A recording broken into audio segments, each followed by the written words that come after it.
මං සමුත් එක්කනේ කතා කරන්නේ. අපි අර ඔව්. වල්ජීවි විදුලි වැට එකේ වැඩ කරන්නේ.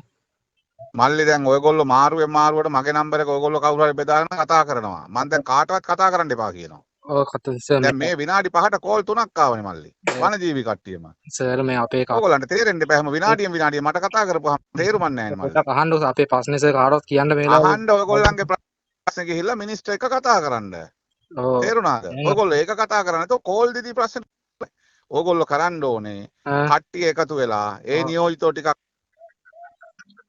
හම්බ වෙලා අපේ ප්‍රශ්නෙට උත්තරයක් දෙන්න කියන්න. බැරි නම් මොකද්ද කරන්න කියලාත් කියන්න. අපි සර් ඔයගොල්ලෝ ඒක කරන්නේ නැතුව මට විනාඩියෙන් විනාඩියට කෝල් ගන්නවා. මේ විෂය බාර සර් මේ මෙයාත් හම්බුණා පරිසර අමාත්‍යංශ සර්ුත් හම්බුණා. ඒක තමයි එයාට තමයි කතා කරන්න ඕනේ මල්ලි. විෂය බාර ඇමතුමාට කතා කරලා කියන්න මොකද්ද කරන්න කියලා නැත්නම් අපි අලි වැටවල අයින් වෙනවා කියන්න. එතකොට හරිනේ. එතකොට මොකක් හරි කියයි දැන් ඕගොල්ලෝ මගේ නම්බර එක ෂෙයා කරන ගෲප් එක මට හැම විනාඩියකටම කෝල් ගන්න ඕගොල්ලන් කට්ටිය. සර් ප්‍රශ්නේ කොච්චර වැරදිද බලන්නකෝ. ඒක හරි සර් ප්‍රශ්න අපි තේරෙනවා සර් ප්‍රශ්නේ කාටවත් කියන්න නෑ ප්‍රශ්නේ ඕගොල්ලන්ට තේරෙන්න බෑ මල්ලි. ඕන් කියන කතා තිබ්බා හෙලෝ